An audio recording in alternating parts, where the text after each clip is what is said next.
Hey, welcome. This is Stover-Sensei. After we finished Unit 1, and I took up student packets, which all look like this. We staple them together. I just want to show y'all how I grade my student packets. I want to show you three real examples, but you'll notice the name is crossed off for their privacy. But when I grade these packets, I'm basically giving them one grade for the work they did in the unit. It goes under classwork. And those add up one for each unit. I count about 10 points per lesson, including the vocab we do at the beginning of the unit. So knowing that, let's just look through this and see how this student did when they were working. Every single day we do one lesson. We have about an hour in class to get these done. So you'll notice this student, they took their time, did a really good job with the vocabulary, where we defined 5 words. And then on top of defining it, research says coming up with synonyms, writing a sentence, and having a drawing that connects you to the word are all really good things. So what I did was I counted 2 points per word. And since she got all of these done, I'm gonna give her 10 out of 10 points. Moving on to our first lesson, it was called Land and Water. Lessons are divided up into 3 parts. Every lesson has a warm-up. Every lesson has an exit ticket.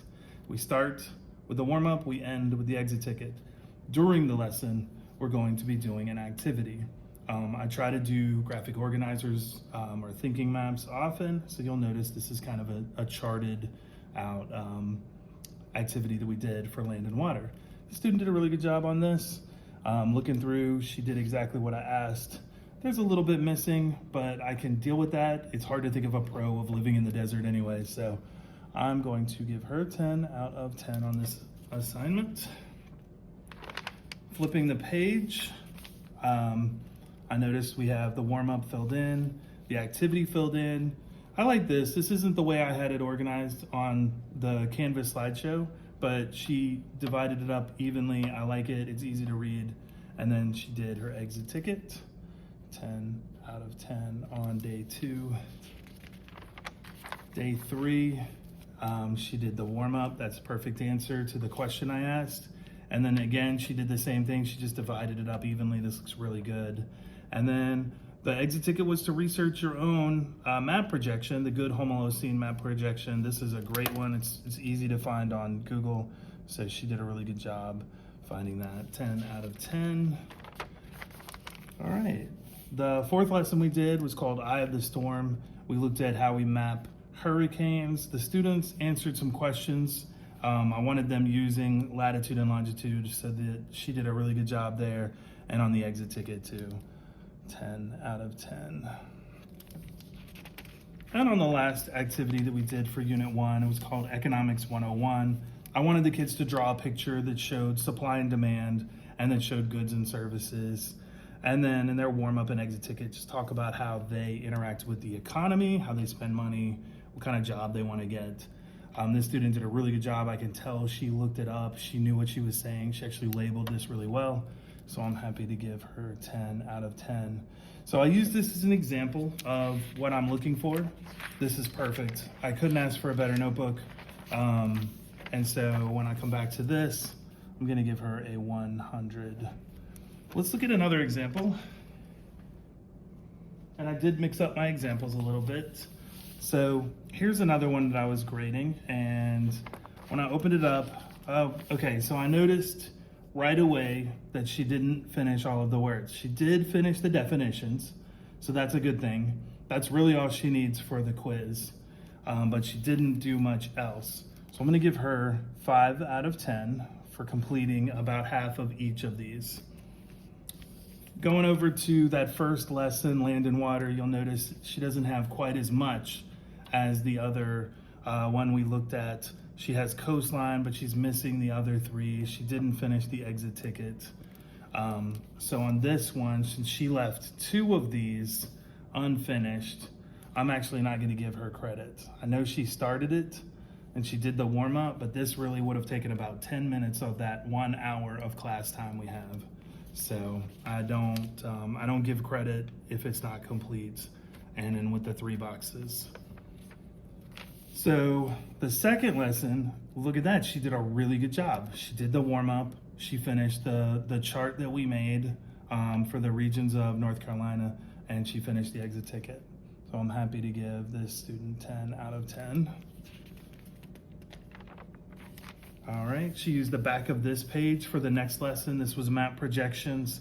She did answer the warm-up, but she did not fill in the chart or do the exit ticket. So I cannot give her full credit for this assignment. I can't give her any credit for this assignment.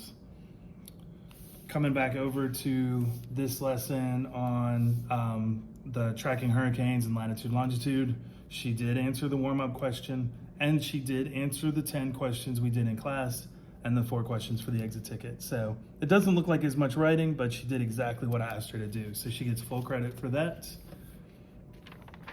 And then on the last page, this was Economics 101.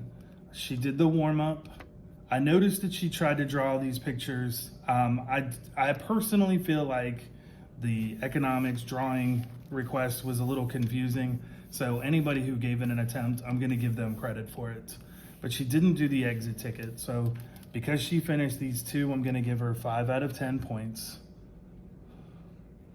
So when we take her final grade, I'm just gonna subtract from 100.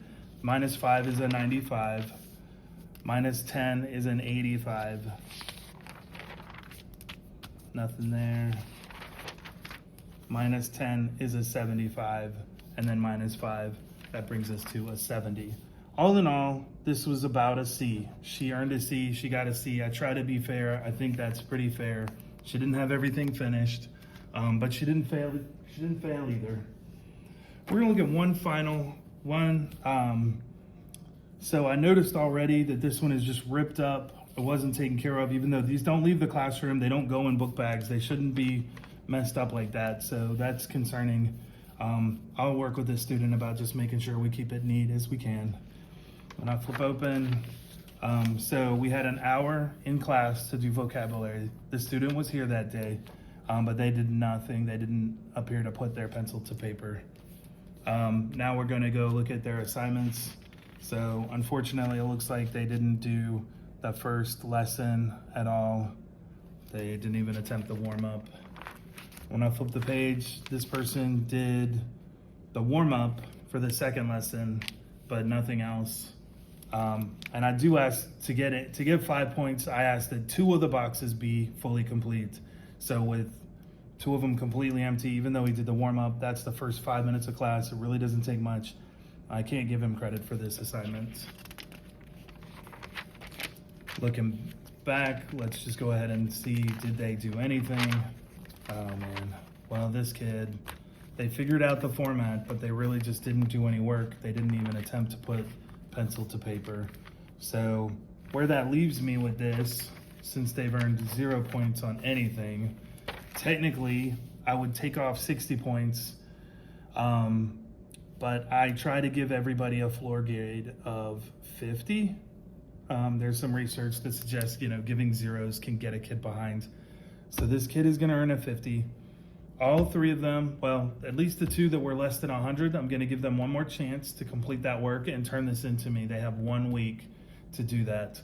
So if they can turn this into me next week with any of those lessons done, I will regrade it once. Thank you for watching. I hope that helped you understand how I grade my unit packets.